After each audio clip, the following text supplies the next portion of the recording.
बिस्मिल्लाहिर्रहमानिर्रहीम। Respectable dear viewers, अस्सलामु अलैकुम।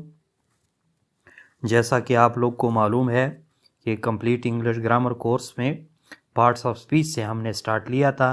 तो पार्ट्स ऑफ स्पीच में यानी सब 8 पार्ट्स हो चुके थे और उसके टाइप्स भी हो चुके थे। इसके बाद हमने कंट्रोवर्शियल पार्ट ऑफ स्पीच को शुरू किया था, आर्टिकल्स को, और कल 5 बर्निंग कंसेप्ट ऑफ आर्टिकल्स भी मैंने बयान किए थे इंतहाई डिटेल के साथ। और उसका जो लिंक भी मैं डिस्क्रिप्शन बॉक्स में दे दूंगा। और आज का जो हमारा टॉपिक है, हाउ टू यूज़ आर्टिकल्स या टाइप्स ऑफ आर्टिकल्स, और उसकी डेफिनेशंस और उसका यूजेज और उसकी जो है सारे कंसेप्ट्स। अब जिसने भी चैनल को सब्सक्राइब नहीं किया वो सब्सक्राइब कर ले, और जो सब्सक्राइबर है वो बेल आइकन, लाइक के ऑप्शन को और शेयर, यानी इसी वीडियो को ज़्यादा से ज़्यादा शेयर कीजिएगा ताकि तमाम लोग जो है या तमाम एस्पिरेंट जो है इससे फ़ायदा उठा सके। आज के टॉपिक की तरफ जाते हैं। आज का हमारा टॉपिक, यानी कल हमने आर्टिकल्स के कंसेप्ट्स पढ़े थे, यानी आर्टिकल्स किस चीज़ को कहते हैं। तो आर्टिकल की डेफिनेशन हमने ये की थी कि ये वो लफ्ज़ है जो नाउन को स्पेसिफाइड बनाता है, यानी किसी इसम को स्पेसिफिक बनाता है। अब यहाँ पे टाइप्स ऑफ आर्टिकल्स हम पढ़ रहे हैं, तो आप लोग एक ये भी जहन में रखें कि हम कंसेप्ट पे बिलीव रखते हैं, कंसेप्चुअलिटी को पे हमारा फेथ और ईमान होता है। तो इसी वजह से हम वन की और वन कंसेप्ट पे चलने वाले लोग हैं।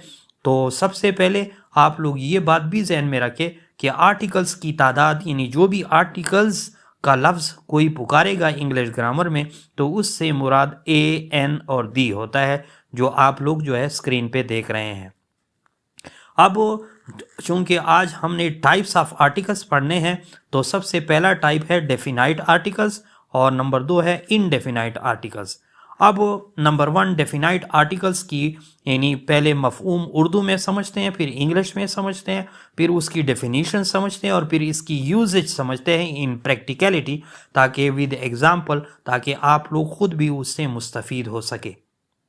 अब डेफिनाइट आर्टिकल, डेफिनाइट अंग्रेज़ी में जो वर्ड है, यानी उसका उर्दू में मतलब क्या होता है। डेफिनाइट का मतलब होता है यानी मुकर्रर, तयन करदा या यकीनी, या ऐसा लफ्ज़ जो हमें जो है यानी क्लियर पिक्चर दे रहा हो, वाज़े पैगाम दे रहा हो, वाज़े चीज़ दे रहा हो, खसूसियत दे रहा हो, तो इस चीज़ को हम डेफिनाइट कहते हैं। या इंग्लिश में हम इसी डेफिनाइट का और मतलब यानी कैसे निकाल सकते हैं, एग्जैक्ट चीज़, क्लियर चीज़, सर्टन चीज़ या ऑब्वियस चीज़, यानी वाज़े चीज़, यानी कोई ऐसे गैर वाज़े चीज़ ना हो, यानी वाज़े चीज़ हो, डेफिनाइट आर्टिकल हो। अब अगर उसकी डेफिनेशन की तरफ आप लोग इन स्क्रीन पे भी देख रहे हैं, यहाँ पे मैंने पहले बता दिया कि आर्टिकल्स की तादाद 3 है, बेसिकली ए, एन और दी। अब यहाँ पे जो दी है ये डेफिनाइट आर्टिकल है बेसिकली इन इंग्लिश, और ये स्क्रीन पे भी आप लोग देख रहे हैं, विच इज़ यूज्ड, यानी उसकी डेफिनेशन कैसे हो सकती है। The is the definite article in English which is used, जो कि इस्तेमाल होती है to refer a particular nouns. ये हमें खसूसी नाउन्स की तरफ इशारा करता है या उसके सामने लगता है। दी आइडेंटिटीज या शिनाख्तों के बारे में लगता है, ऑफ विच आर नोन, जो हमें मालूम हो। द डेफिनाइट आर्टिकल्स इंडिकेट्स, ये क्या चीज़ हमें इशारा देता है, that the noun is specific, यानी ये बात आप जहन में रखें कि क्या है, that the noun is specific, the speaker talks about a particular thing, यानी ये काबिल गौर चीज़ें हैं डेफिनेशन में वन की और वन कंसेप्ट के लिए, कि डेफिनाइट का मतलब होता है जो चीज़ यकीनी हो, जो चीज़ वाज़े हो, मुबहम ना हो, गैर वाज़े ना हो, यानी कैसी हो। फॉर एग्ज़ाम्पल, नाउन के आर्टिकल जो है नाउन को स्पेसिफाइड बनाता है, खसूसी नाउन उससे बनाता है, खसूसी चीज़ उससे बनाता है। तो यहाँ पे दी वहाँ पे लग जाता है आर्टिकल, और वो शो करता है कि ये जो नाउन की बात कर रहा है, नाउन की तरफ फिक्रे में जो इशारा है, ये ख़ास नाउन है और ये ख़ास नाउन से ही पहले लगता है। क्यों? The speaker talks about a particular thing, और सुनने वाला ये समझता है कि जो बोलने वाला है वो एक ख़ास चीज़ के मुतालिक ख़ास नाउन की बात कर रहा है। फॉर एग्ज़ाम्पल आप लोग स्क्रीन पे देख रहे हैं, यही उसका यूजेज है। यूजेज में आप लोग देखें, number first example, the cat set on the couch, और फिर देखें the dog attacked me and ran away.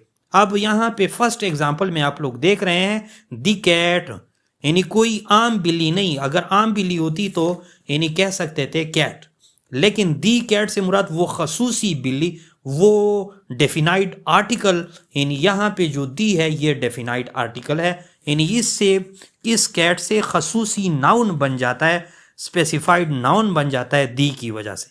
और फिर जब ये कहते हैं सेट ऑन द काउच, यहाँ काउच के सामने यानी जो फिर नाउन है और उसके सामने जो दी लगाते हैं, यानी काउच तो कई हो सकते हैं, लेकिन जो स्पेसिफाइड है जिस पे बिल्ली बैठी हुई है वो स्पेसिफाइड काउच की बात हो रही है। इसी तरह द डॉग अटैक्ड मी, यानी इसी डॉग ने, यानी खास एक डॉग था, यही डॉग है जिसकी तरफ वो इशारा कर रहे हैं, यानी दी जो है ये डेफिनाइट आर्टिकल है, और दी डेफिनाइट आर्टिकल में यानी दी डॉग, डॉग के साथ डॉग चूंकि नाउन है तो ये इस नाउन को दी की वजह से ये स्पेसिफाइड हो जाता है। इसकी मजीद यूजेज अगर आप लोग जो है प्रैक्टिकलिटी में कहते हैं तो इस पे और भी वीडियो बन सकते हैं, यानी उसकी एक्सरसाइज भी बन सकते हैं, लेकिन आप लोग एक और भी कंसेप्ट ये दी की यूजेज के बारे में सुन ले कि जितने भी सिंगुलर नाउन है वाहिद, या प्लूरल नाउन है जमा, या काउंटेबल नाउन है जो गिने जाते हैं, या अनकाउंटेबल नाउन है जो लामादूद है जो गिने नहीं जा सकते, लेकिन ये इन तमाम के सामने दी लगता है, वो किस चीज की इशारा देते हैं, चाहे जो भी नाउन हो, वो ये हमें बताते हैं यानी that this something is specific, कि ये जो नाउन है या समथिंग है या कुछ चीज़ है ये ख़ास है। For example the moon, the world, the rain etcetera, इन मुख्तलिफ़ किस्म के एग्जांपल, यानी आप लोग ये कंसेप्ट भी यानी डेफिनाइट आर्टिकल का जहन में रख सकते हैं कि जो भी सिंगुलर नाउन हो, प्लूरल नाउन हो, काउंटेबल नाउन हो या अनकाउंटेबल नाउन हो, लेकिन ख़ास हो, उस ख़ास के सामने दी लगता है, और इन तमाम के लिए के सामने दी लगेगा। अब इनडेफिनाइट आर्टिकल की जानिब जानते हैं। बिल्कुल उसी तरह उसकी हम उर्दू में पहली डेफिनेशन, फिर इंग्लिश में, और फिर ये भी जहन में रखे कि डेफिनाइट आर्टिकल्स में तो सिर्फ दी आता था, और यहाँ इनडेफिनाइट आर्टिकल में क्या चीज़ आता है, ए और एन। अब ए और एन को पहले यानी इनडेफिनाइट आर्टिकल को, इनडेफिनाइट वर्ड को पहले समझ ले। इनडेफिनाइट में यानी इनडेफिनाइट उर्दू में गैर यकीनी, जो जिस पे आपको यकीन ना आता हो, गैर वाज़े, गैर मुअय्यना यानी गैर मुकर्ररा चीज़ हो, जो फिक्स ना हो, जो गैर मुकर्ररा हो। यानी इंग्लिश में फिर क्या मतलब ले सकते हैं इनडेफिनाइट का, जो वैग्यू हो, जो मुबहम हो, जो इनडिटरमाइन हो, जो अनक्लियर हो, जो एम्बिगुअस हो, यानी जिसका कोई मतलब है वाज़े सूरत मौजूद ना हो। अब इनडेफिनाइट आर्टिकल्स को की डेफिनेशन सुन यानी आप लोग स्क्रीन पे भी मुलाजा कर रहे हैं। द इनडेफिनाइट आर्टिकल इंडिकेट्स, यानी ये क्या करती है, शो करती है that the noun is not someone और समथिंग इन पर्टिकुलर, कि ये जो नाउन है इस फिक्रे के अंदर इनडेफिनाइट जहाँ पे एन इस्तेमाल होता है या ए इस्तेमाल होता है, वहाँ पे नाउन की कोई स्पेशलिटी नहीं होती, वहाँ नाउन जो है ख़ास नहीं होता।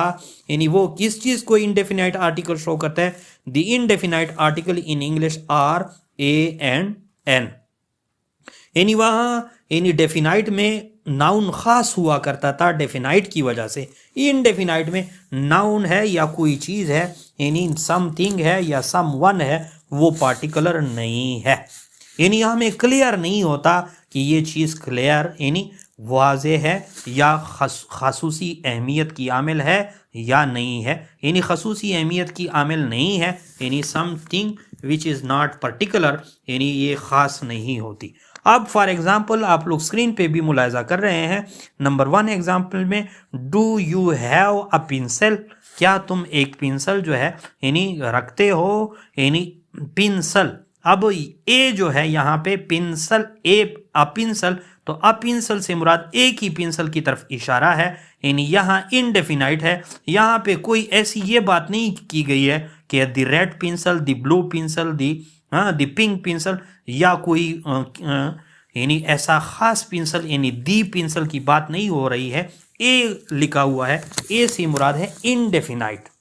अब नंबर 2 एग्जाम्पल में, यानी एग्जाम्पल नंबर 2 में भी आप लोग देख सकते हैं, I want to have an apple, यानी मैं चाहता हूं कि मेरे पास एक एप्पल हो, यानी एप्पल जो है। अब यहाँ पे एप्पल सामने हमने एन लगाया।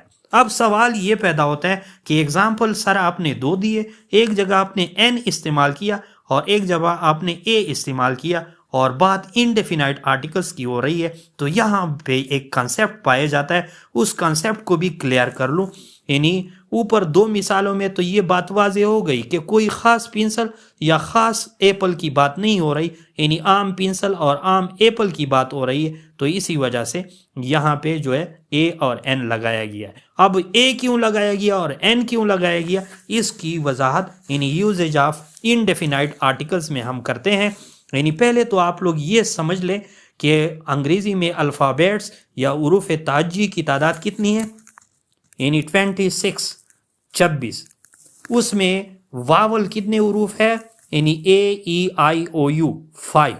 अब 26 से जब आप 5 निकाल लेते हैं तो 21 बचते हैं, यानी 21। तो 5 जो है वावल हो गए, 26 जो है अल्फ़ाबेट्स हो गए उरूफ ताजी, और 21 जो है ये कॉन्सोनेंट कहलाते हैं। अब यहाँ पे ए और एन के कंसेप्ट को समझ ले। एन वहां पे उस नाउन के जो खास नाउन ना हो, जो खास नाउन ना हो, उसके सामने जो है फिक्रे के अंदर आएगा एन, जो वावल से वो नाउन शुरू हो या वावल की आवाज दे दे।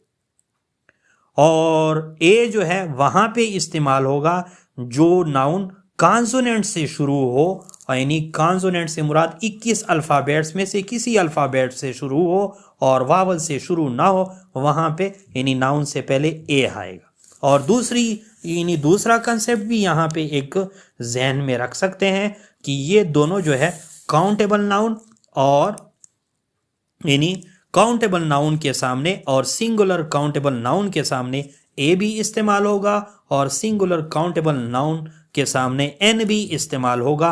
लेकिन शर्त, उसकी कंडीशन ये होगी कि एक यानी ए वहां पे होगा जो कॉन्सोनेंट लेटर से नाउन इस्तेमाल हो, और एन वहां पे होगा जो वावल के से शुरू हो या वावल की आवाज से शुरू हो, उसके सामने फिर इस्तेमाल होगा। Thanks for watching.